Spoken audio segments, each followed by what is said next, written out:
Monsieur le député de la Prairie. Oui, Monsieur le Président, en 2001, nous avions une île, une ville, les fusions forcées. En 2003, nous avions l'élection du Parti libéral et les diffusions en catastrophe, qui a laissé Montréal dans un état affaibli et pour lequel il y a eu depuis lors de nombreux écrits quant à la gouvernance, son dysfonctionnement, etc. Nous avons 19 arrondissements, 103 élus, comparé par exemple à Toronto avec 44 élus. La masse salariale des élus à Montréal dépasse les 12 millions de dollars alors qu'il est de 4,5 millions pour la ville-reine canadienne.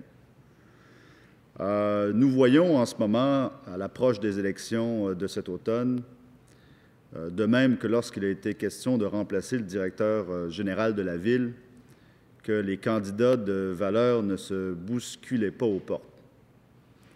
Certains pensent que la collusion, la corruption est un problème majeur. D'autres pensent que la gestion de Montréal est devenue, pour quelques personnes qui s'assoient, difficile, voire impossible. Les deux problèmes mis ensemble deviennent une mission impossible, même pour quelqu'un qui serait volontairement courageux. Pourtant, nous savons que nous avons besoin pour Montréal de leadership. Nous voyons ce que peut donner du leadership. Nous le voyons, par exemple, avec le maire Labaume à Québec.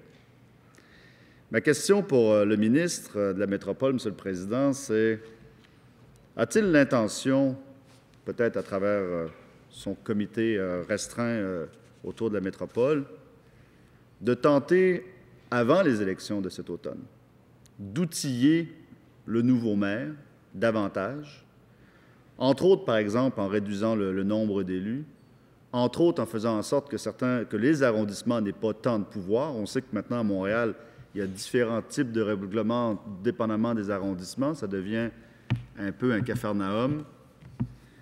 Ça devient difficile d'imposer par la ville-centre un certain nombre de règles à travers la ville. Certains pensent que les arrondissements ne devraient, un peu comme à Paris, n'avoir que les pouvoirs subsidiaires par délégation. Ça nous permettrait de peut-être redonner confiance, attirer de nouveaux candidats, faire en sorte que Montréal, au niveau de la gouvernance, reparte du bon pied. Et ça a un impact, cette question de gouvernance-là, parce que lorsque nous avions fait les fusions à l'époque, Lucien Bouchard prévoyait une baisse des budgets des villes de 5 %. Évidemment, ce n'est pas ça qui est arrivé. Les villes défusionnées ont vu leur compte de taxes, et j'étais dans le West Island, un des citoyens des villes défusionnées. Ça a augmenté de manière assez importante. Même encore aujourd'hui, on traverse l'île de Montréal et le compte de taxes tombe grosso modo de moitié. Les augmentations en 2010 ont été de 4,8 %, 4,3 % en 2011, en 2012, 5,2 %. Donc, la question de la collusion, de la gouvernance amène éventuellement une note plus salée pour les citoyens et avec les résultats de problèmes de taxation que l'on peut envisager. D'ailleurs, l'ancien maire de Westmount, M. Trent, disait que le problème de la corruption-collusion à Montréal coûtait peut-être éventuellement la bagatelle de 150 millions par année, alors que le problème de gouvernance coûtait peut-être, lui, 400 millions de dollars par année.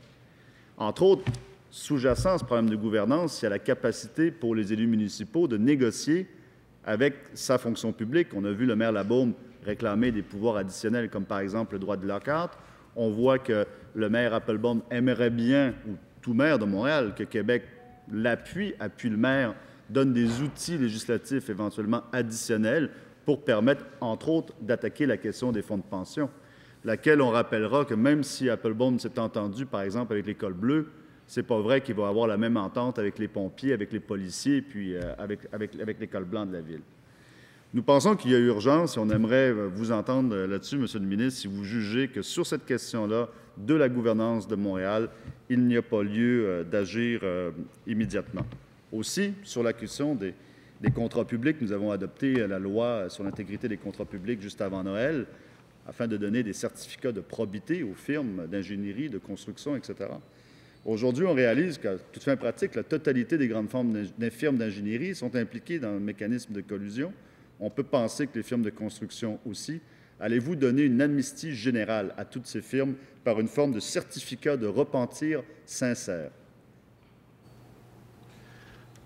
Merci, Monsieur le député de la Prairie. Nous en sommes rendus maintenant aux dernières interventions. Il nous reste un bloc de 20 minutes.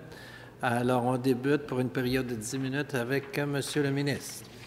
Alors d'abord, je vais répondre aux questions fort pertinentes du député de la Prairie. Non, il n'y aura pas d'amnistie générale. Ça, c'est certain. Il n'y aura pas d'amnistie générale.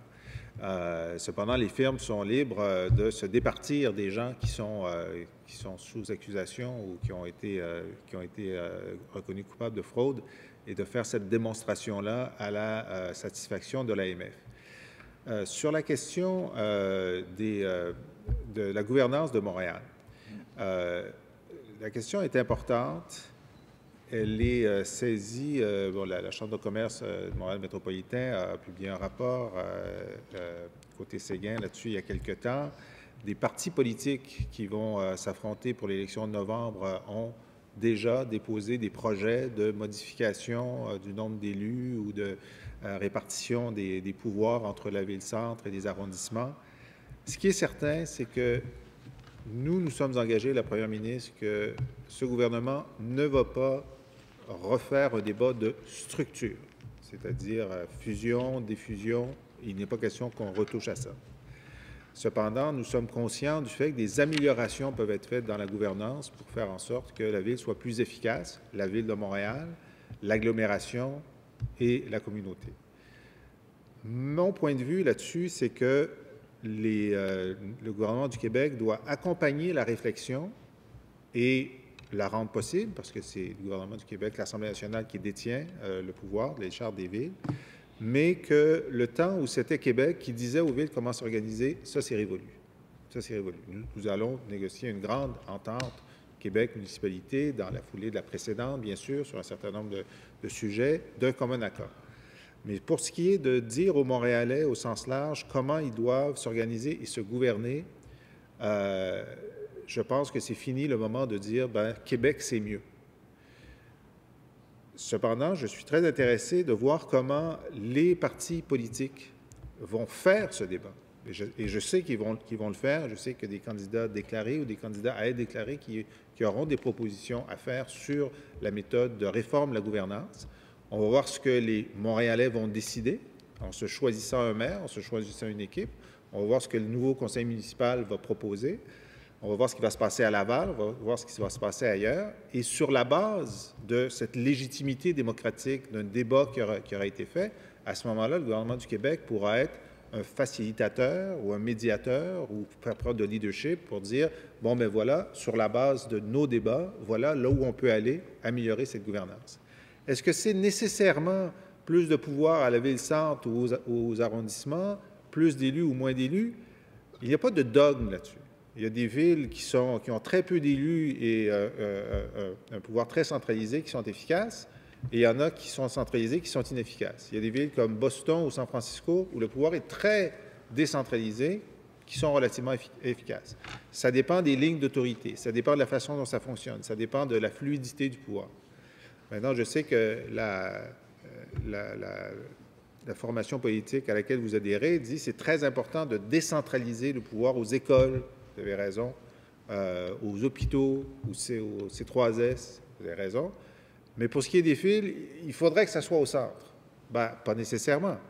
Il n'y a pas de dogme là-dessus non plus. Hein. Il y a des pouvoirs, selon le principe de la subsidiarité, qui sont mieux utilisés au niveau de l'arrondissement. Il y en a d'autres qui ne doivent pas. Mais il y a des projets transversaux, il y a des grands projets où là, effectivement, le morcellement nuit. Il y a des projets où la proximité aide. Donc, c'est un débat. Il faut trouver un bon équilibre. Mais encore là, moi, je préfère que les débats se fassent là où ils doivent se faire, chez les villes, et qu'ensuite, le gouvernement accompagne. Donc, il n'est pas question qu'avant l'élection, nous disions autre chose que ce que je viens de dire. Cependant, nous avons fait une nomination importante il y a quelques mois, Jacques Léonard, qui dirige un comité à la Ville de Montréal pour essayer d'améliorer les processus de la Ville, en particulier en matière de contrats. Et il déposera un rapport d'ici l'été ou au début de l'automne qui pourra alimenter les discussions sur les réformes. Ce rapport est en voie de préparation. Il le signera, il avancera ses propositions, qui le liront lui, mais qui permettront d'alimenter ce débat d'une façon, j'en suis certain, assez compétente.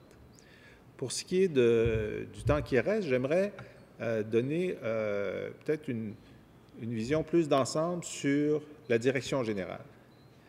Le député le mentionnait tout à l'heure au sujet de Québec 2008.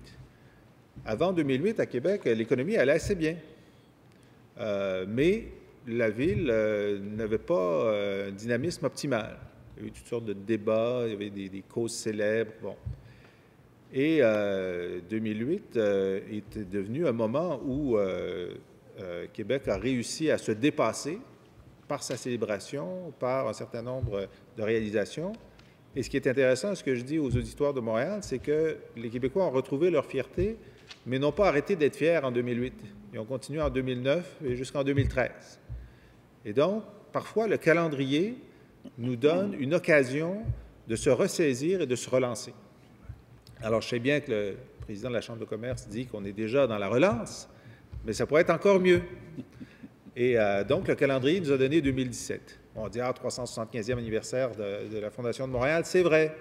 Mais je trouve que le 50e anniversaire de l'Expo, ça parle encore plus.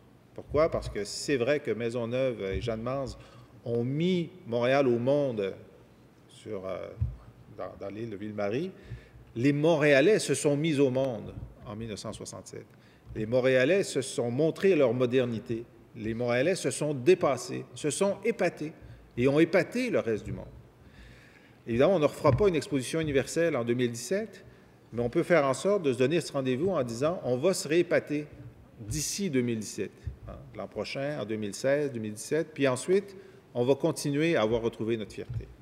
Et je pense que pour ça, il fallait réparer le passé. Réparer le passé, c'est l'intégrité, évidemment, puis on y travaille énormément. Je pense qu'avec le recul, on va se rendre compte que l'automne 2012 et le printemps 2013 sera une période où le gouvernement du Québec, les Montréalais ont décidé de faire reculer la collusion, la corruption et ont transformé le Québec et Montréal en particulier en un des lieux les plus inhospitaliers pour la fraude au monde. C'est là qu'il faut aller. Réparer le passé, c'est les infrastructures. Investir dans les infrastructures, réaliser Turcot, réaliser le métro, les voies réservées, etc. C'est ce qu'on est en train de faire. Mais préparer l'avenir, c'est aussi accompagner tous les projets, que ce soit la cité de la technologie avec McGill et l'ETS ou la relance du pôle olympique. Il y en a des tonnes. On va accompagner tous ces projets-là, lever les obstacles. Réparer le passé, c'est aussi l'îlot voyageurs, évidemment, sur lequel on travaille et on espère avoir un résultat très bientôt. Mais préparer l'avenir, c'est aussi savoir quelle carte jouer pour Montréal. Puis la carte à jouer pour Montréal, c'est celle de la créativité. Créativité en technologie, en sciences de la santé. Le CUSUM et le CHUM, c'est pas rien, là. On s'est tous débattus pendant des années. On va les avoir. On va avoir, sur le continent nord-américain, 2 des meilleures infrastructures les plus modernes en santé qui soient. Alors, il faut en faire le maximum. Il faut en faire le maximum. Même chose avec l'espace pour la vie, qui est un équipement de niveau international. Mais il faut se dire la créativité culturelle, la créativité technologique, la créativité en matière d'intervention sociale, tout ça fait de Montréal un des lieux où le 21e siècle est en train de se préparer. Ça commence à se savoir. Bien, il faut que ça se sache encore plus, que les Montréalais le comprennent, s'y investissent. Et moi, comme je vous dis, je vois plein de projets dans ce sens-là. Et que 2016, 2017 soit le moment où ça devienne clair pour nous et pour les autres, qu'on est sorti du passé, qu'on s'est tourné vers l'avant, qu'il y a plein de projets et que des gens de partout au monde, des jeunes WizKids se disent « ben moi, je veux aller dans un des endroits où se fait le 21e siècle, puis un de ces endroits-là, c'est Montréal. » Puis si on est investisseur étranger, on regarde dans le magazine Foreign Direct Investment, on dit quel est le lieu en Amérique du Nord où aller, c'est Montréal, la première. On lit KPMG, dit quel est le lieu où les coûts de production sont parmi les moins élevés dans le monde, c'est Montréal. Okay? C'est tous des raisons pour lesquelles Montréal doit surgir et on a une date pour le faire, une date pour retrouver sa fierté. Puis le rôle du gouvernement du Québec, Le rôle du ministre de la Métropole, c'est de faire en sorte d'accompagner les Montréalais vers ce rendez-vous-là qu'ils ont avec eux-mêmes et que le reste du Québec, et je le dis à tous les collègues des régions, il y a eu un moment pour Québec, ça a été bon pour tout le Québec. Il y a un moment pour Montréal, ça va être bon pour tout le Québec. Il faut que tout le monde y participe. Merci, M. le Président. Alors, merci, M. le ministre.